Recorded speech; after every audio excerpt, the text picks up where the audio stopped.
Nobody cares about me. Nobody.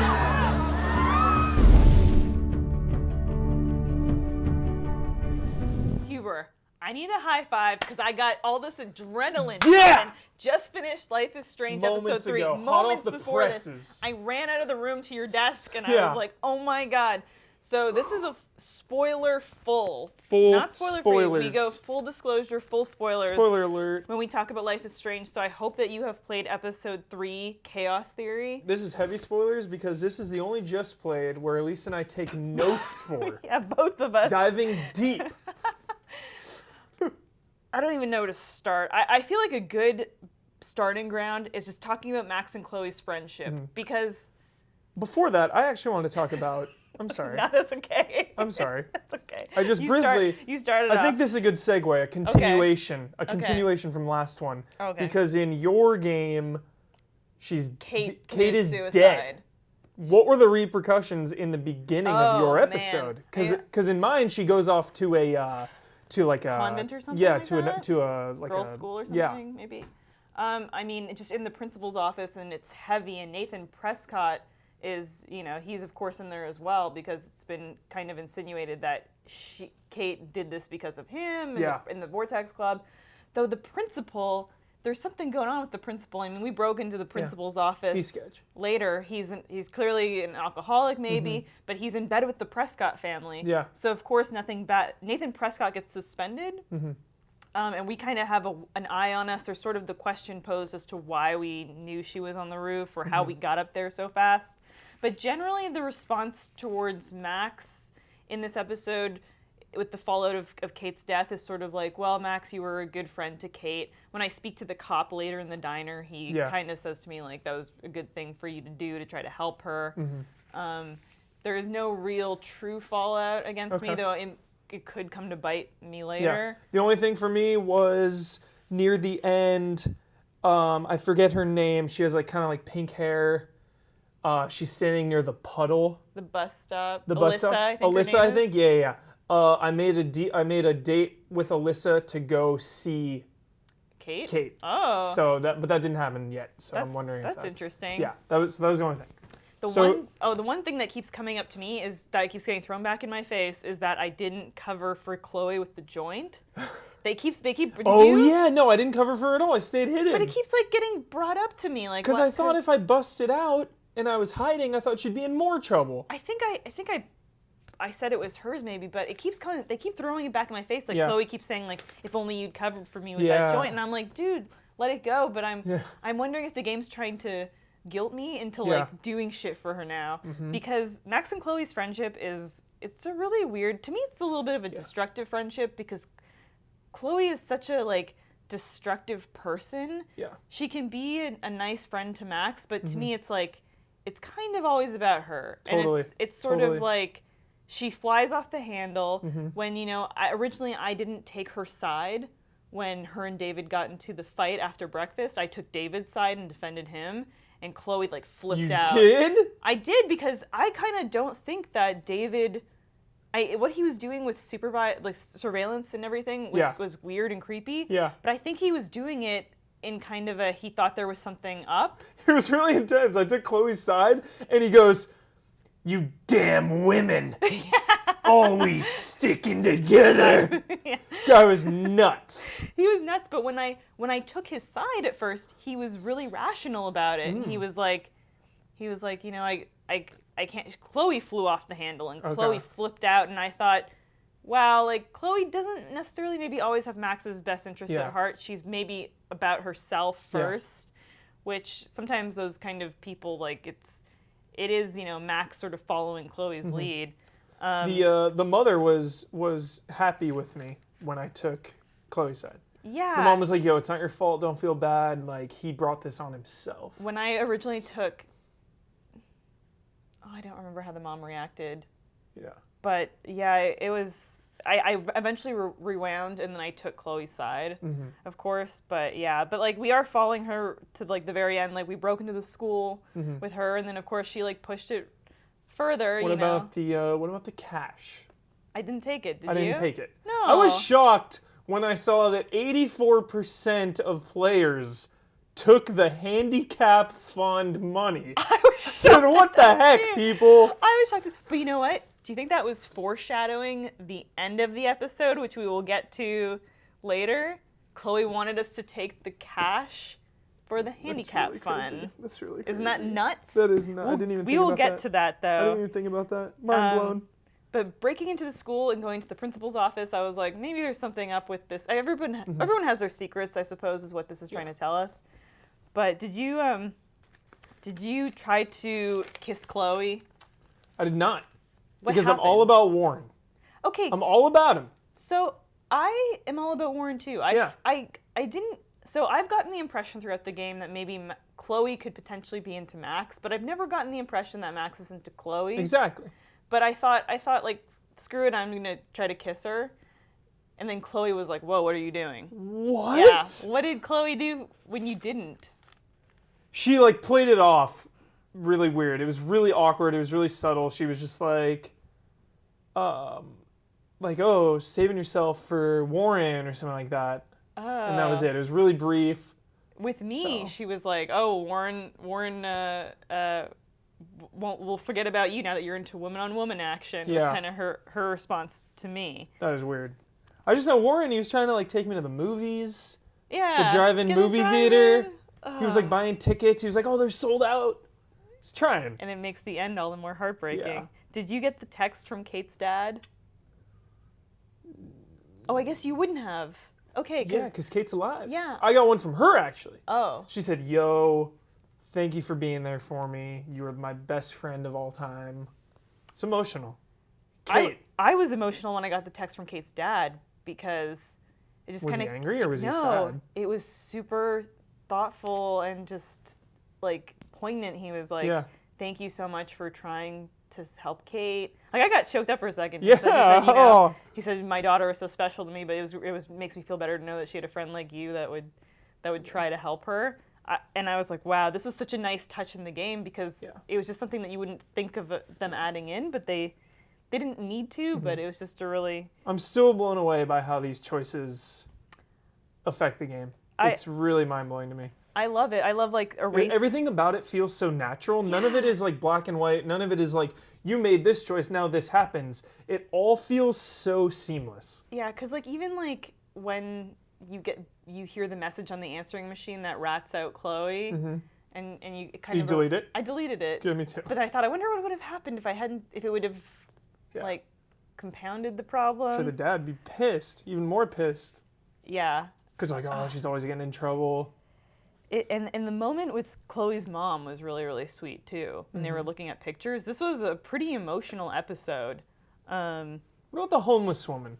I missed that. I didn't see it. What happens with the homeless woman? I told the truth. I told her about my powers. Oh. And she bought it. She's like, she believes me.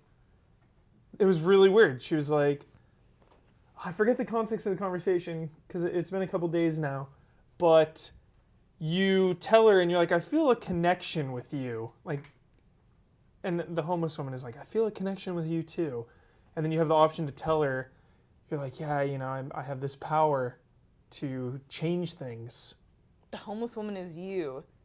You've since lost your powers and lost your mind, so and you become the homeless woman. Oh, that'd be crazy. That's you. God. The sequence in the diner where you have to go back between talking. That was the best, like, gamey puzzle part of the entire episode for sure. Going between Nathan and the cop and Frank and trying to like get a little piece of information from one, take it to the next. Yeah, use it super smart. That was really cool. And then just like dumping the beans on him, and then it's like he charges at you, and it gives you like pretty much a game over screen. Like, you need to rewind now. Yeah, it's really fun because like you can actually kind of play out a few little fantasies. Yeah. That you have with that function. What about the dog? Oh, did you let the dog run out into the road? No way. I saw in the statistics it was like 1% of players. Yeah. So I thought, you gotta save those dogs. Gotta save the dogs, people. Yeah. And I didn't find the gun either. I didn't know it was there. Apparently, I didn't see it either. Apparently, it's in the van. Yeah, So on top of like a shelf or something, right? Totally missed it. Or, so he still has that gun now. That is going to come into effect. I'm nervous. Or the other option is that Chloe has it. Mm-hmm. So he has the gun, and we didn't take the cash, so we still owe him money. Yeah. That's going to come to a head. The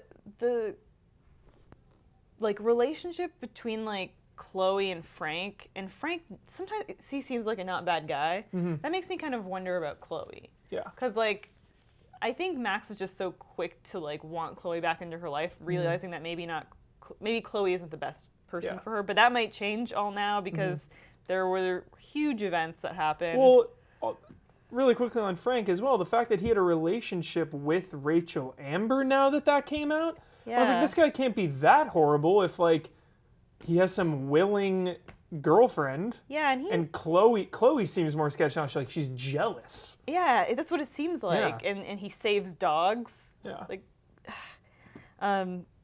but like the biggest moment of this episode, the shocker, the game changer. You're 13 years old. Yes. Just out of nowhere. You pick up a picture of the past. Oh yeah. And all of a sudden you are like transported back. 13 years old and you're at Chloe's house. Yeah.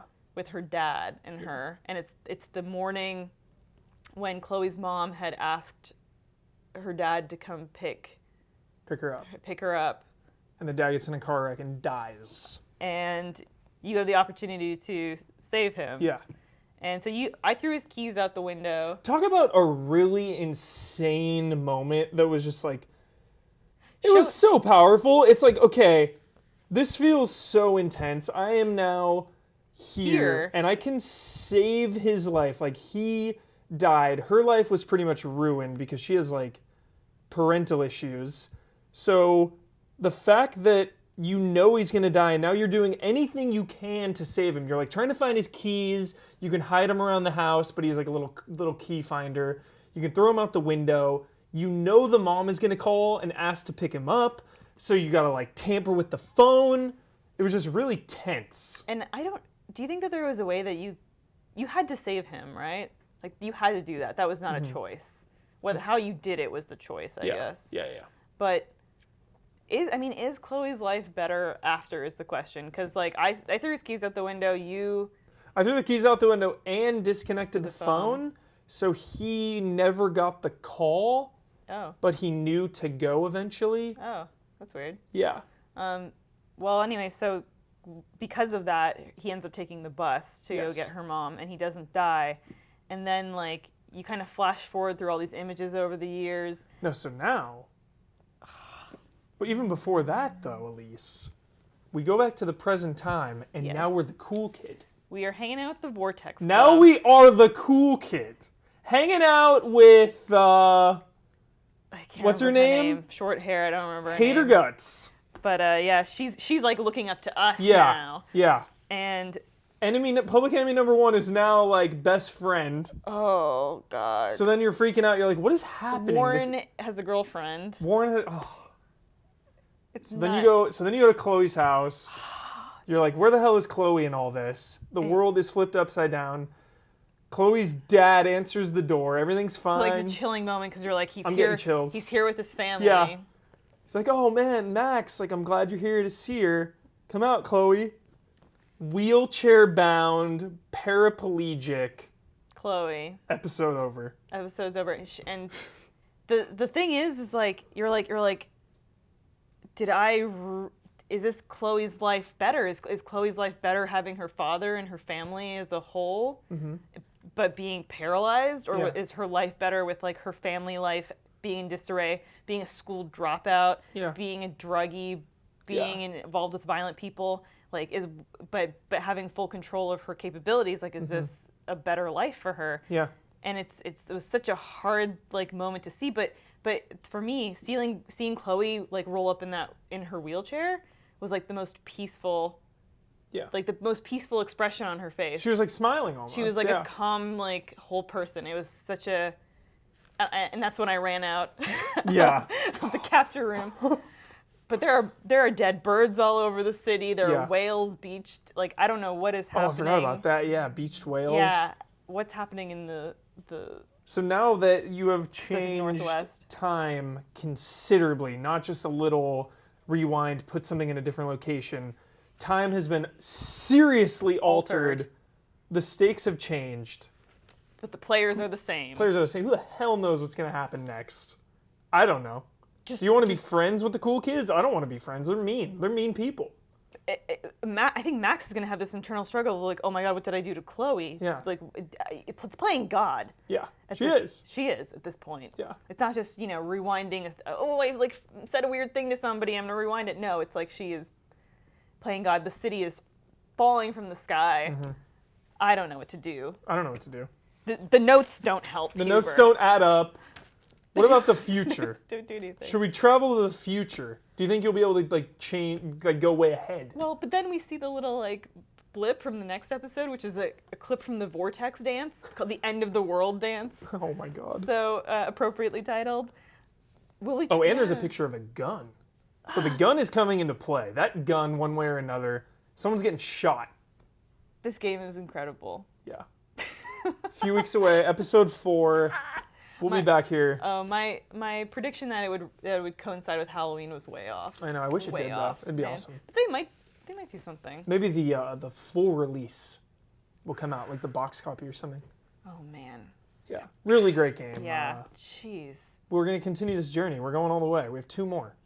I'm excited. What the hell is this? Max, there was no eclipse scheduled today. I believe you, Warren. I'll believe anything this week.